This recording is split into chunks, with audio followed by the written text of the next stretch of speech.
سلام سلام تخاتلتي أنا قاليكم كما حاديركم كما وعلكم كمون كما يمسيكم كبلوكم دلي نقعنا دحان نصخم ناب تيلي بريس أبزنا يلومي 14 جنبت كلتشحن 21 مدبنا بزعباتي أب تجراي زفتصم زلو كيناتن سبعو هلكيتن زملكتي خون لومي دس ندابلني ني كحسا راياويت تبهال أسترالياويت قاشة حيزلكم قريبا له دحرزا بعلا زمرت درفي تمليسنا كحسا حيزلكم كمتسيه نسخة بعلا نبساقة الله ليكم يا مالتيو توم سبسكرايب دي قبركم لايك تقبرو خمون شير تقبرو كزخاخركم دلي مالتيو.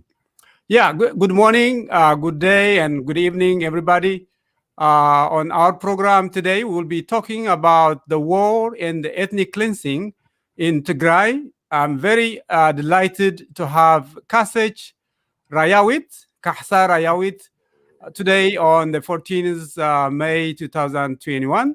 I will be playing a song called Ayambalu by Brahanu Mach, chosen by Kahsa. And she will be introducing herself to us right after that. And please don't forget to subscribe, like, and share the Teddy Press YouTube channel. We will be right back. Let me play the music right now.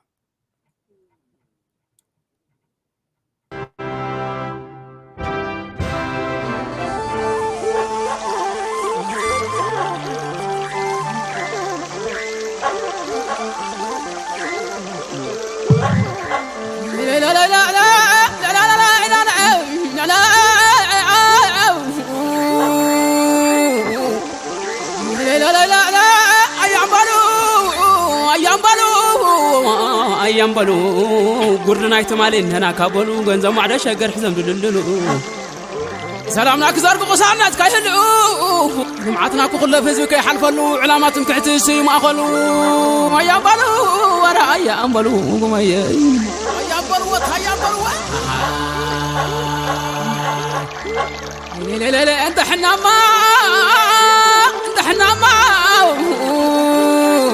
ما حدا البيان عين بركاكين صلاتنا حدر جاقانا ولدتنا استمنا حزنا لا لا لا حمر صور عمري فانكنا سلام لبعاتي اللي تبهقنا انت خالق انت مسايم صابري يا قدس سلام لبعاتي اللي تبهقنا لا لا يعلم اننا انا وحدي قسق لا لا لا لا يا قمي عملنا انا وحدي قسقس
يعيش حزب عفر يعيش حزب الصومال يعيش حزب دبو يعيش أوراموتاي يعيش حزب حرر عشان قول قنبلة يعيش حزب بحرة كلنا حابرنا صلاة مكتنا نقسقس عبيتنا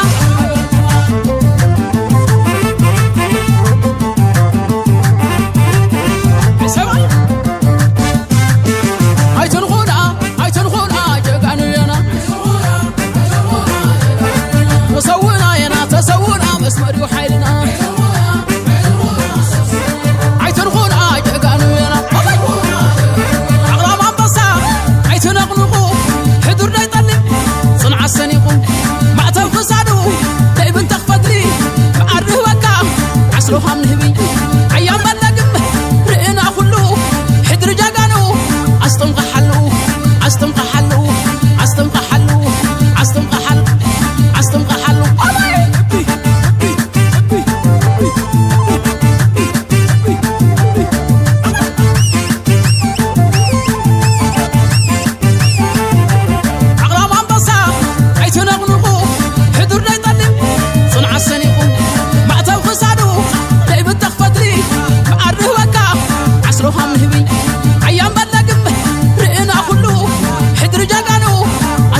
Hi, Kasech. Let me welcome you to the Teddy Press show. Thank you for coming, and I'm very delighted to have you as my guest. I would like to ask you, when I ask you about your favorite Tigrinya music, and you sent me the song that I'm just playing. Why do you like this song? The Raya song? Well, as you can see, my name says Rayaweyti. So my love of Tigray started in Raya. And I just love the song. I think it represents all Tigrinya speakers. They just have a strength of own pride in who they are. And I just love it. I love the beat, the Raya beat. It's something different. It's not your typical Tigrinya, 1-2 beat. It's something different. Okay, thank you so much. I hope you liked it. Yeah, I liked it. I was dancing with you from far. Yeah, thank you so much. By the way, welcome to again to my show. I really appreciate for everything that you're doing. And just to start to our conversation, I know you are very known by the Tigrayan people, but not much so by the Eritrean diaspora. Please introduce yourself to our audience. Well, I'm Kasech Rayaweyti. That's obviously my alias name, and my adopted name from the Tigrinya speakers.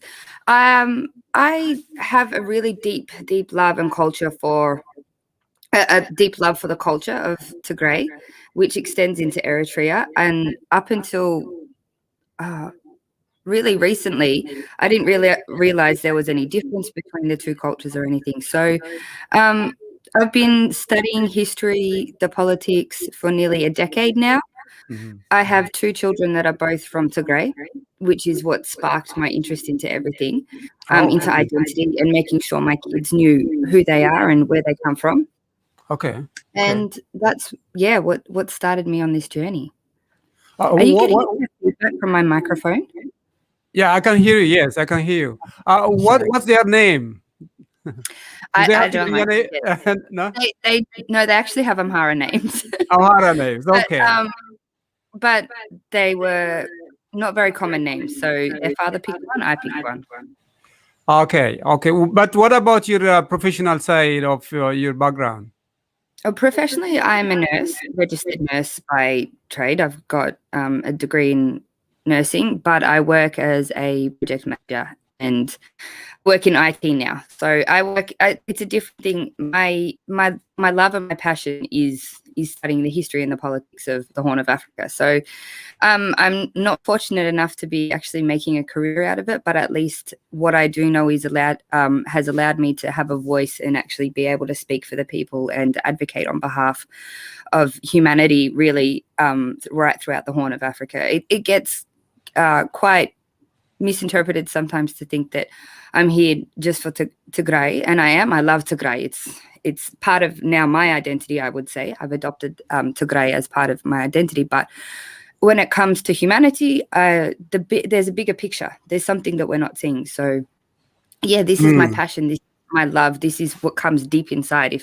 If there was a way that I could turn it into a career, it doesn't matter. But this is it's not really a hobby. It takes over most of my working day. advocating for the people and for humanity. So yeah, from the nursing background, I guess I've always had that human side and that human element that you have to look up one another.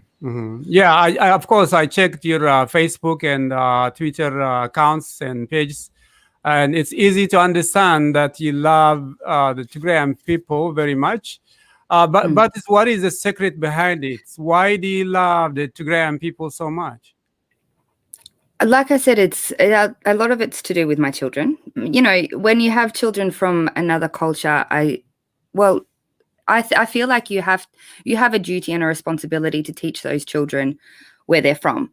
You have a duty and a responsibility to teach those children two parts of their identity. So my part that, you know, I contributed to them, but the part their father did. So the love, but the love was there before I even had my children. I've always been interested in Africa. I've always been interested in finding somewhere that, you know, I could contribute and help to the people. But then as I got older, I'd realized that people don't need help. They just, you know, we need to encourage people and believe in them. So I went to Tigray just before I'd had my children. So I went traveling around Ethiopia.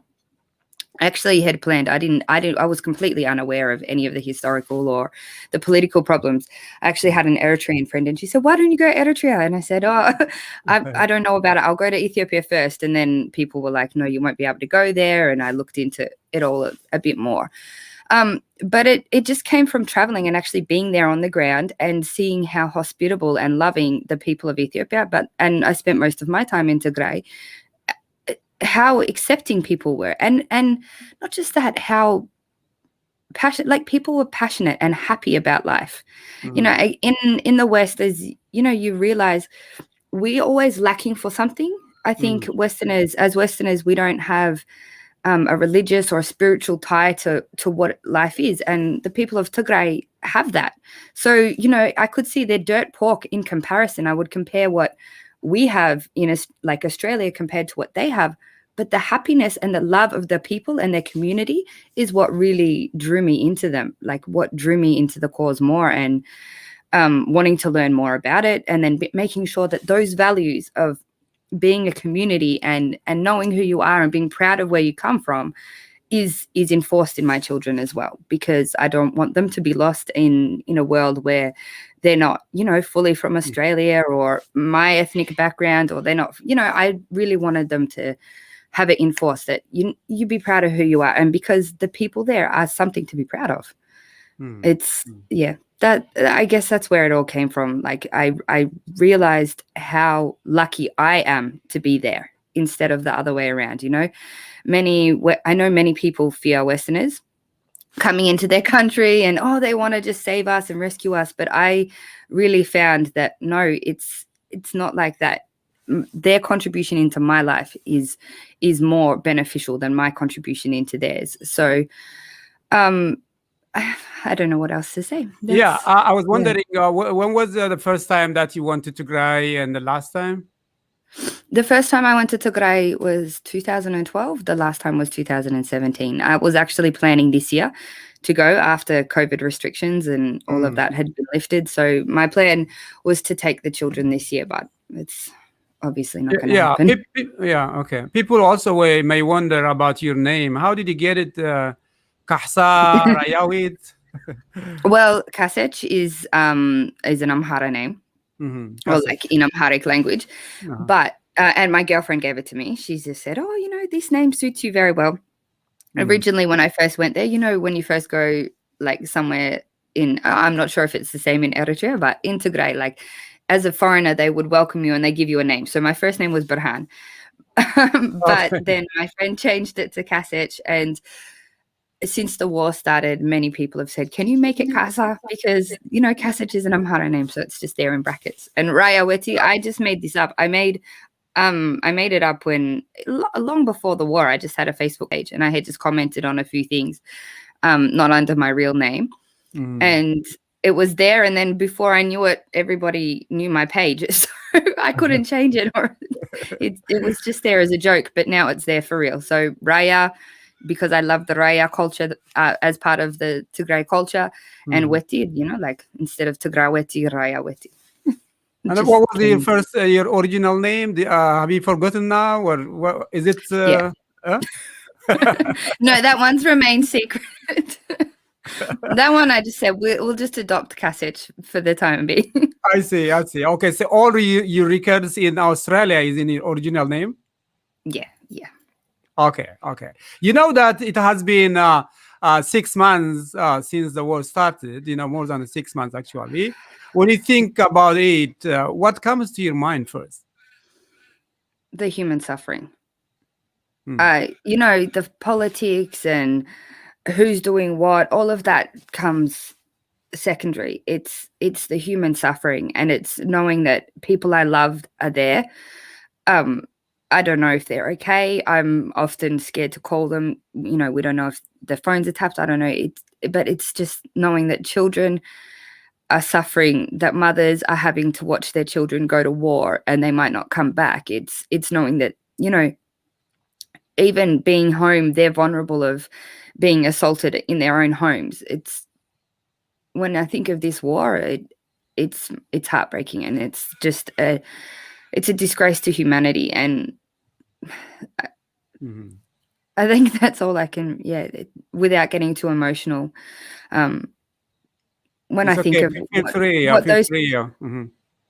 when I think of what those people are going through, I mean, like I said, the politics and who they are, and that's why now I often talk about Oromia as well, because as I've come into this journey, I've got to meet many people from all over Ethiopia, or even in Eritrea. I try to speak on Eritrean atrocities, but I get a lot of backlash from it, so I just kind of skirt away. But it's the people. No human deserves to suffer. And like I said, knowing the people of Tigray and how welcoming and humbling they were towards me, and how they live their life just peacefully within the community. Neighbors know each other. You need something, you just ask your neighbor. It's not a place like here where everybody's cold and detached. Everybody's, they love each other.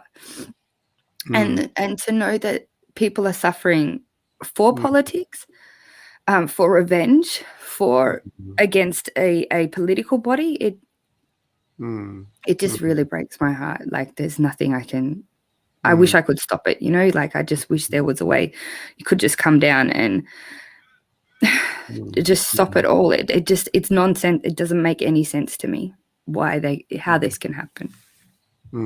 I understand that for sure. You follow what's going on in Eritrea as well. Probably you may saw the movie or the documentary which was released about last week, Escaping Eritrea documentary. I haven't been able to watch it, only because I have got Eritrean friends. I have got friends that have only just escaped. I know people and their stories. I know this stuff happens. So, and like I said, I've been researching it now for a decade. And not just that, I research history and, global history, European history, atrocities and what people are capable. It's not a shock, but to know that people are still going through this. And you think in some ways that in the 21st century, like, we have everything we have here, but people are still suffering like that in ways that is just unimaginable to us. It's meant that I haven't been able to watch that documentary. Like I said, I know that once I do, I'll just be in tears for a week. So I will watch it. I will myself and still myself to watch it so I can learn a little bit more. But like I said, I've heard my own friends' stories, and that was enough. Like, that was enough for me to say, this is insane. When you think all these atrocities and human rights crisis in both countries, in Ethiopia and Eritrea, and when you think about Isaias and Abiy, what do you think about them? There's nothing nice I can say about those two people. They have a huge privilege to lead people. They have a massive privilege to be able to stand in front of people and say that they're their leader. And they abuse that privilege, and whatever their motives are, I don't know. Just from analysis, from looking at it, from even putting on a psychological hat. Like I said, I was nursing, and I did mental health nursing. So I've learned a lot about different mental health disorders. And I think to myself, are they suffering from something? Is there something wrong? Like I don't have anything nice to say apart from it could have been so different. It should have been so different. When Abiy got elected, it wasn't hard. The peace could have been if people don't trust Isaias, but if Abiy had tried, this didn't have to happen. It's useless. Like in my eyes, it's bad politics. It's poor education. They have failed.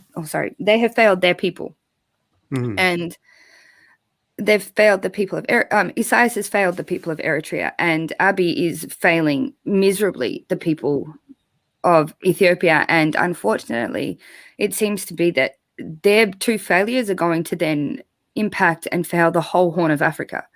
I mean, they have the potential to destabilize Somalia, to destabilize Djibouti. Sudan is coming in. Two people who have a great responsibility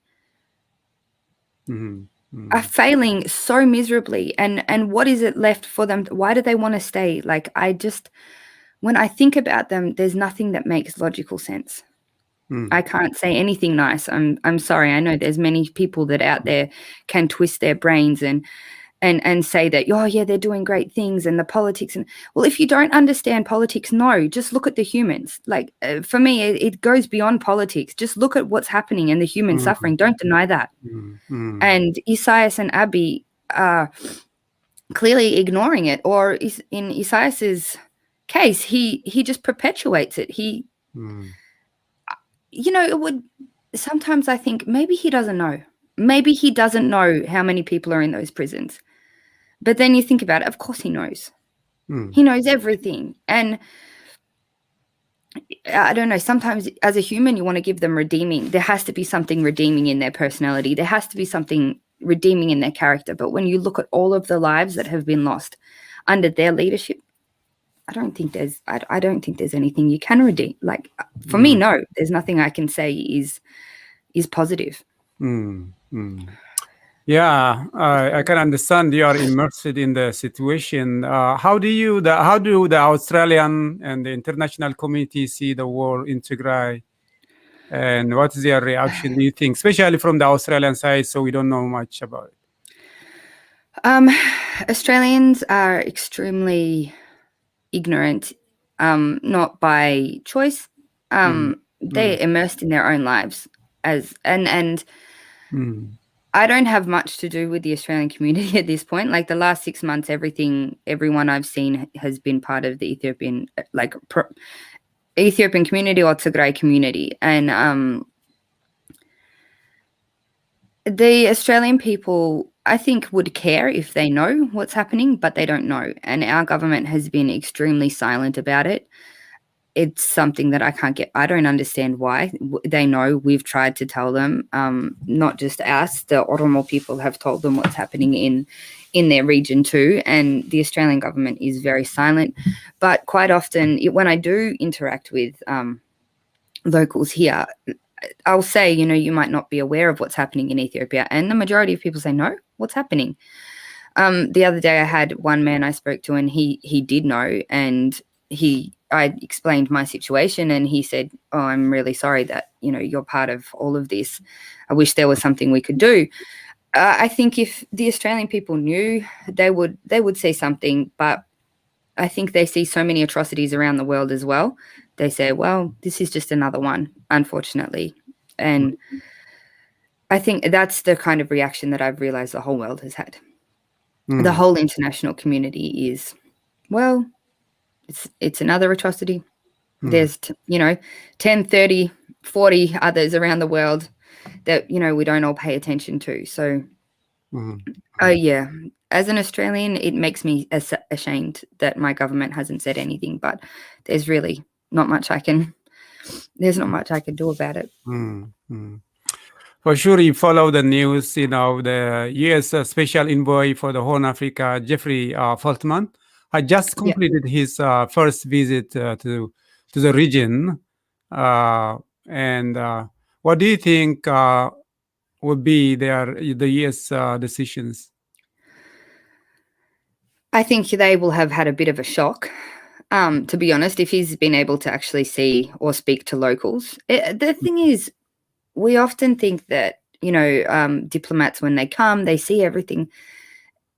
The other side's very good at hiding it. I mean, when Haile Selassie invited the Queen of England, there was basically like a wall put around her and she wasn't able to see the atrocities. They hide it. So I'm hoping that Mr. Feltman has actually seen what's going on and taken CNN's reports, all the other reports coming out as serious as the humanitarian crisis. How they will react, I'm not really sure. Going on past events and past, atrocities, it seems to be they only act once the people inside have rebelled quite enough. But I'm cynical. If things aren't in their interest, it worries me that they're not going to respond. And so if they don't have a financial gain, or they don't have something that is or they get the port of Assab or Massawa or something, they're not going to act, and that's what worries me. I don't know. I don't know if it's just a token gesture. Oh yeah, we are looking, or if I'm not sure. I'm not really hopeful. I feel like the Tigray Defense Force is the hope for the Tigray people. I just hope that they can push to get more humanitarian aid. I hope that's what comes out of it, but we'll see. How do you evaluate so far the battle on the ground in Tigray? I mean, I know you follow news every day, and you also know the Tigrayan people and TDF and so on. So what do you think about it? I think they're doing the best they can, given the amount of soldiers that are on the ground. I think the people of Tigray will rise up again. They will continue. They're resilient people. That's one thing that I learned. There's from the last war. My mother-in-law, I asked her, she'd lost her son, she lost her husband, and her response to me was, well, God gives and God takes. And it was that humbling, and she was okay with it, because I said, how do you cope losing your child? Because I had my baby, my two babies, and I was like, I couldn't think of anything worse in my life than even having them away from me, let alone losing them. And it was just that humbling response that God gives and God takes, and that it was just an essence of resilience. So I think the Tigrayan people will prevail. There is going to be immense trauma from what's happened, but I know the people, so long as they keep their faith and they continue, they keep their community connections, which is what makes them so unique to me, they will be okay. But the loss is going to be huge, and unfortunately, I think the only people that can save them will be the defense force. So, or if they stop, if the orders stop, if it looks like now from the CNN report that basically the Ethiopian army has got no chance at all. It seems like from what you see that the Eritrean army is more engaged. But when the video, and when you hear the news, it's quite easy for some people to blame Eritrean soldiers. It's quite easy for some people to just focus on the Ethiopian Defense Force. To me, they're all the same. The atrocities, you can't separate who did what and blame who, and it's all this side, it's all that side. No, it's all of them. So the battle on the ground, to me, just seems to be what a war is, but it's the civilian atrocities that I just blow my mind. What do you think the future of Tigray, the rest of Ethiopia, will be in the future? Unless by a miracle, and a miracle of dialogue and a miracle of humility and acceptance of crimes and acceptance of who did wrong during this period, who did wrong during the past. It'd have to be a complete letdown of your guard and your defenses and actually step into humanity as politicians to come forward and speak honestly.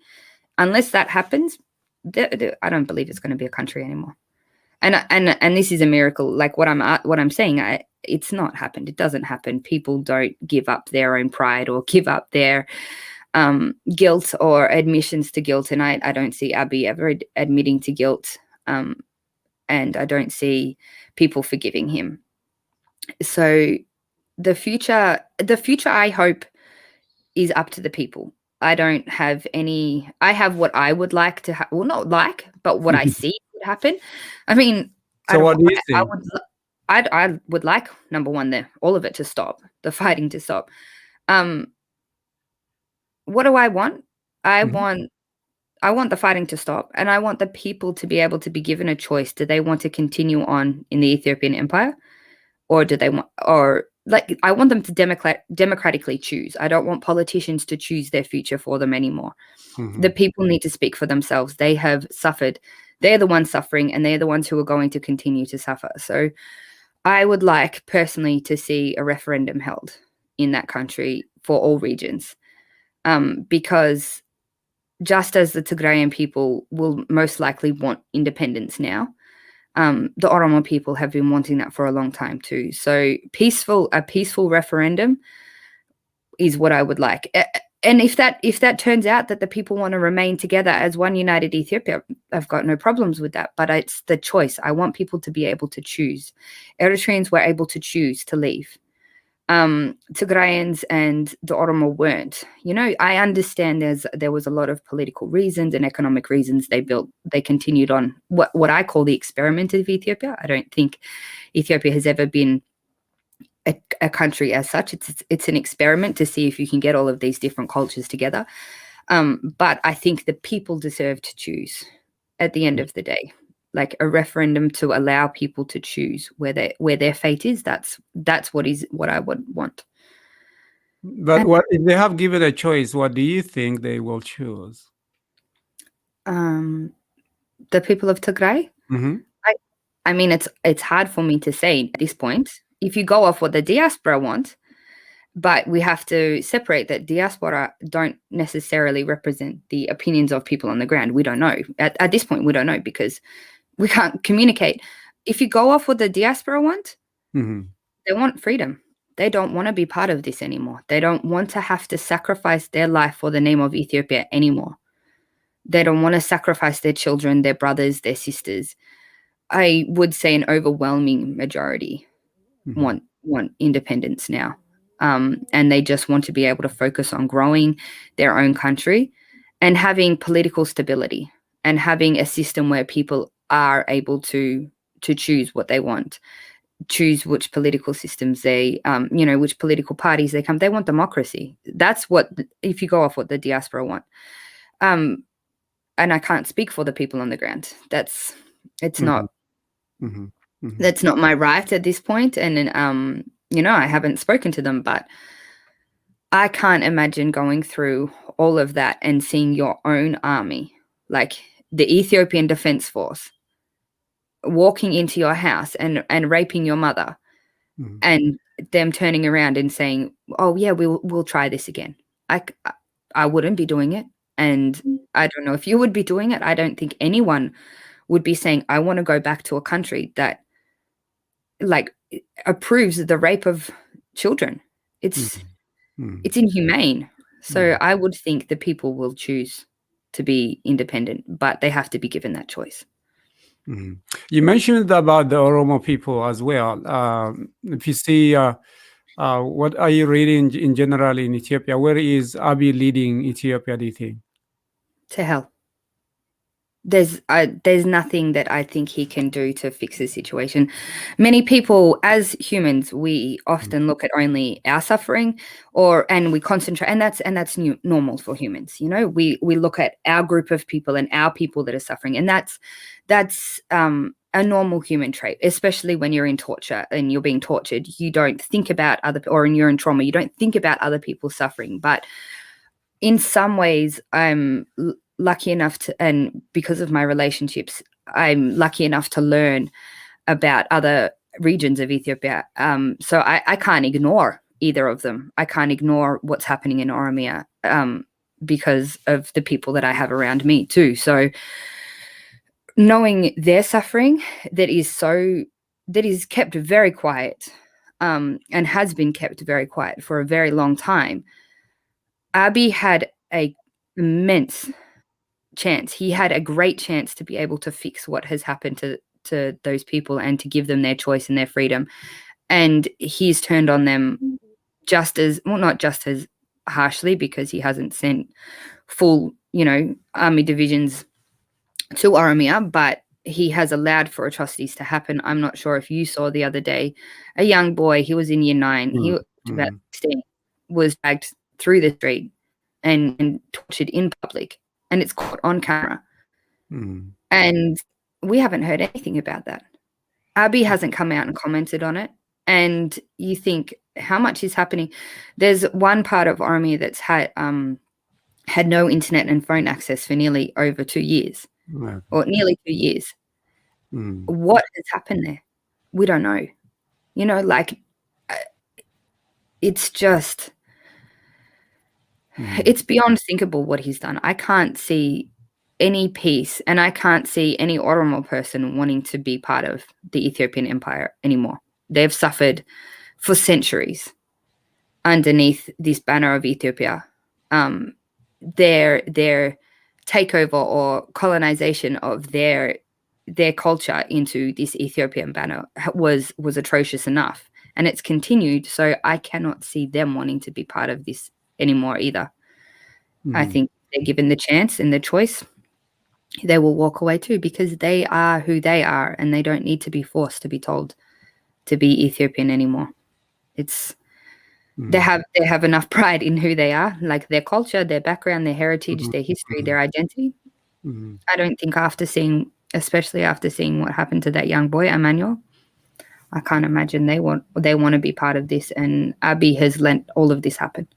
It's on his head. It's who he's choose to align himself with. It's who he has chosen to make friends with and, lie in bed with. He chose to lie in bed with Isaias. He chose to lie in bed with the Amhara elite, with Gumbut Sebat.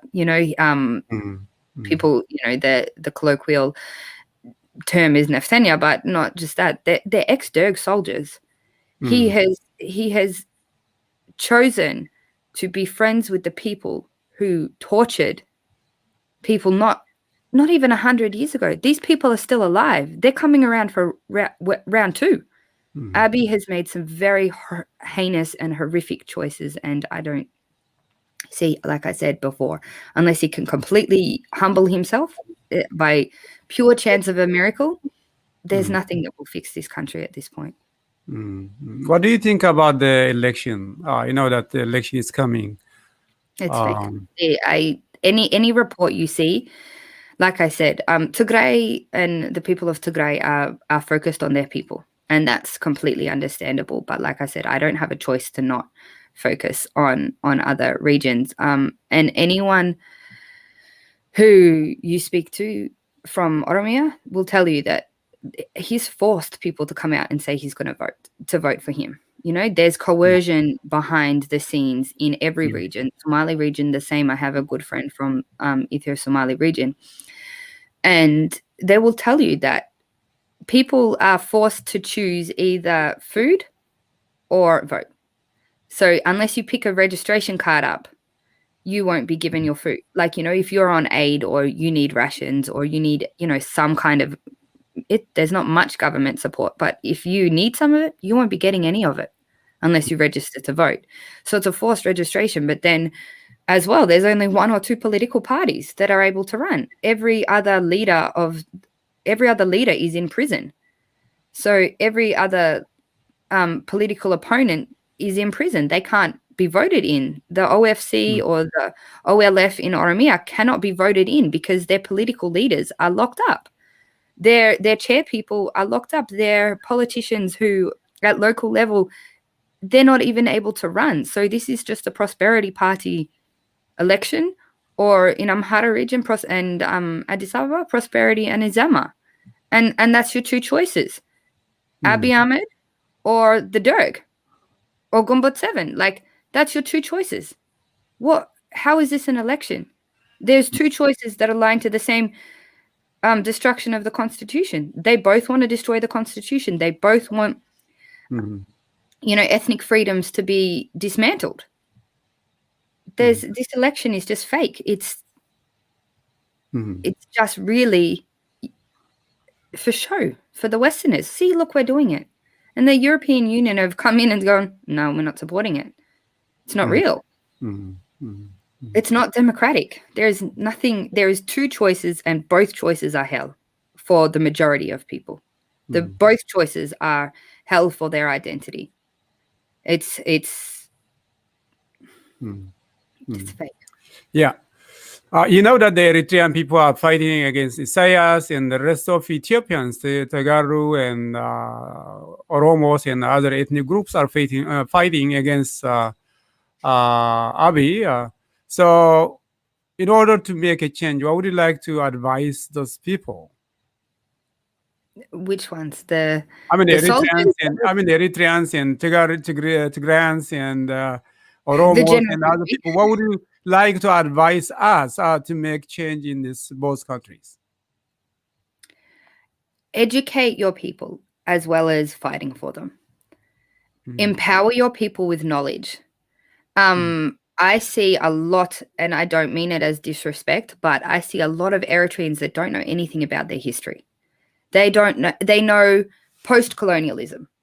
They know what the Italians introduced, and that's it. Or if they do go back in past, it's been twisted. My advice is educate people. Number one, on history. Number two, on political systems, because I'm seeing there is and it's natural. It's still like in England, people have this kind of worshipping mentality. Like, we just want one king or one savior to come and help us.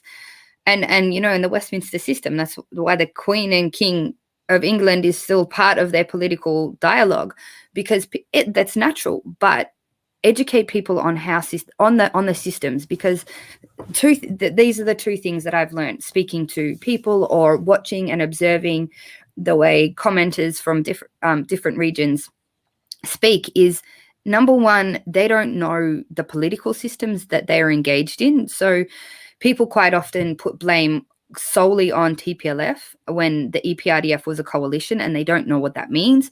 They don't know that each of their regions was self-determining and able to govern and discipline and follow through on their own federal projects. So educating people on actually how the system was supposed to work, how it went wrong, what your rights are, and also what your history is. I mean, and I think Tigray has always said, the people of Eritrea, the Tigrinya people of Eritrea, like the Tigrinya speakers, we've been one.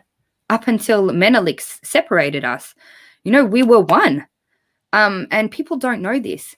And I think it's only through understanding and knowledge that the people can truly become free and truly be able to choose. So like I said, I want everybody to be given their right to choose, but that has to be informed. Like, we have a saying in nursing, everything is informed consent. You have to get consent to give somebody an injection. You have to get consent to even, give somebody a tablet. You have to give people, and you have to educate them. It has to be informed consent. You can't just say, oh, here's an endone, and not tell them what the side effects could be, and not tell them what it's going to do. So part of the fight is not only get rid of the dictators, but have an education plan for your people, but also be prepared. Have an exit as intellects, and I continue to say this on Twitter, I'm not sure if you've seen, or on my Facebook. As outsiders, intellects who have studied history and politics of either inside or the outside world, you have a great responsibility too. As press, everybody, you have a great responsibility to actually speak for the truth, but also be prepared and to have an exit strategy. So once the fighting is stopped, where are you going to go forward? What kind of options can you give the people? What kind of political systems can you put in place? Have, options for economic growth?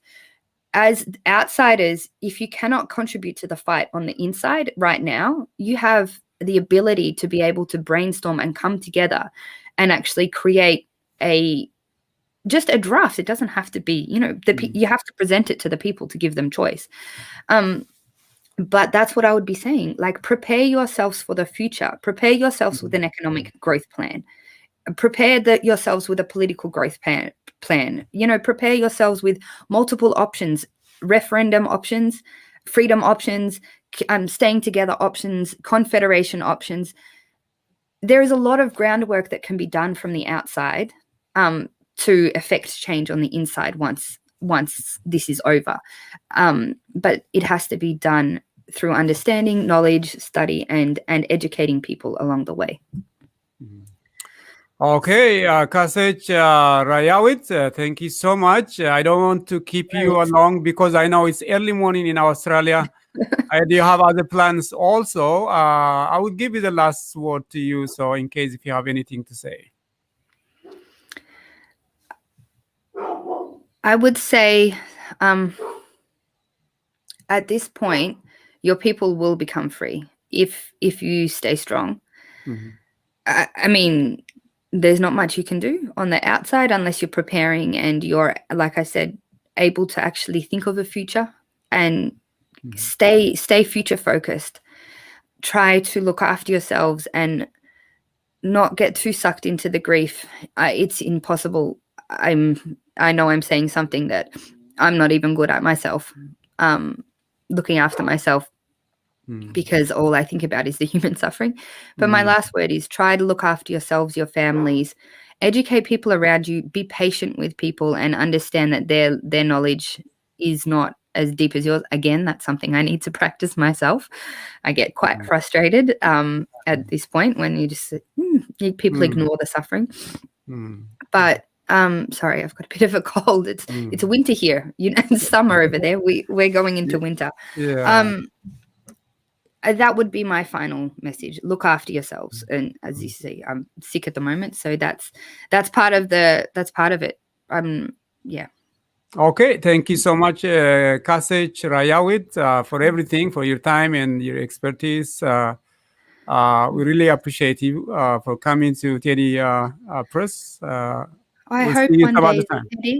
I hope one day, Teddy, I'm able to come to Eritrea and I'm able to see what people of Eritrea tell me. It's beautiful. It's, the people are lovely. And right now I know a lot of people are suffering under the armed forces. But at the end of the day, I think the people on the ground who are unaware of what's happening, because I don't believe they have a lot of knowledge of what's happening, it's not going to be reported to them that that's where their children are going. I think one day I hope that I can visit the people of Eritrea and they're free and they're able to have their rights restored and their families grouped back together, because no one should have to be split like this. Yeah, for sure. That's what we are hoping and we are fighting for. For sure, Eritrea will be free soon. And you are warmly welcome to Eritrea. And then let's keep in touch and be part of the Eritrean community in the diaspora as well, so you can, learn more, associate more with the Eritreans. Yeah, like I said, though, I've tried to say things, but I quite often have that. I've nicknamed everybody that, and I call them the Hegdef Mafia. The Hegdef Mafia attack me quite often if I say anything on Eritrea. So. For sure. But you know that there are also other Eritreans who are justice seekers, who are fighting against... Which I'm very glad I find more and more, and it's very nice. So exactly. So you will be more than welcome, not in Eritrea, but even now in foreign countries. I mean, there are many like me who are against Isaias, who can cooperate and work with you. So we really appreciate what you are doing for standing with the Tigrayan people as well. Thank you so much. Have a blessed day. Thank you. Bye. Thank you.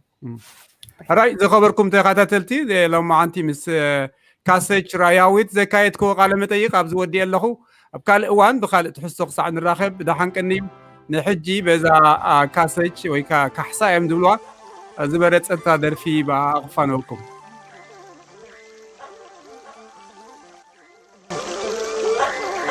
لا لا لا لا لا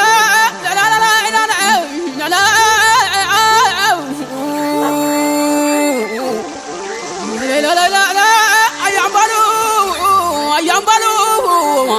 أيام بلو قرنا يتمالين هنا كابلو جنزة معدا شجر حزم دللو سلام لك زارك قصانات كايهلو جمعتنا كل فيزوك يحلفلو علامات تعتسي ما أخو أيام بلو راي ازي خبركم تقاتلتي خم كل جزيات تقبرون ابزي بدأ ساتفو كل جزيات تحدافتكم موتي تحسهم لايك بلوم فلاور هابوم ثانك يو بلوم الذي أنا لما أنت مدمنا بزعتنا يغني اللي يسلم كتالكم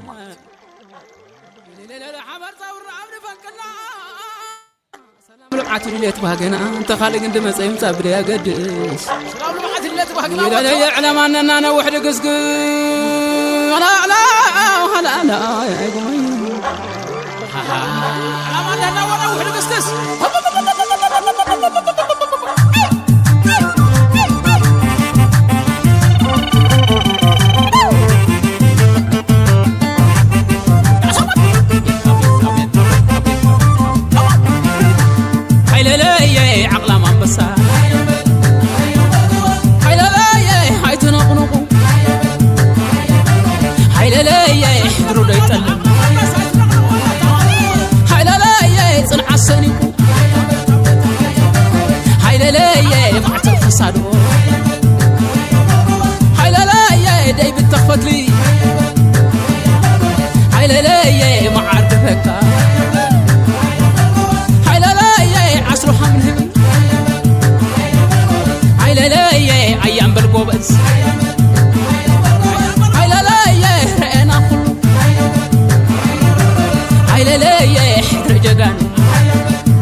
تግራይ يعيش حزب عفر يعيش حزب الصومال يعيش حزب دبو يعيش أورموتاي يعيش حزب حرر عشانقول قنبلا يعيش حزب بحرة كلنا حابرنا صلاة مكتنا نقسقس عبيتنا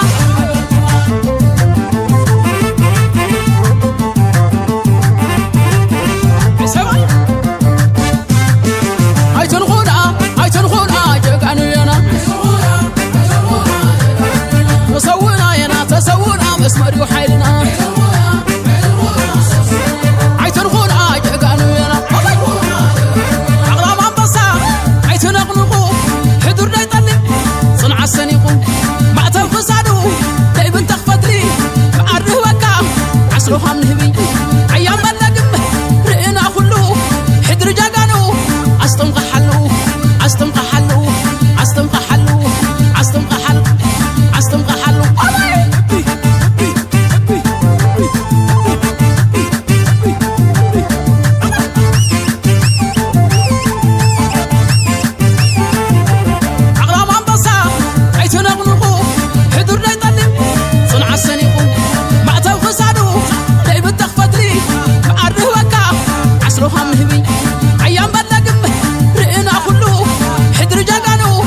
استمق حلو استمق حلو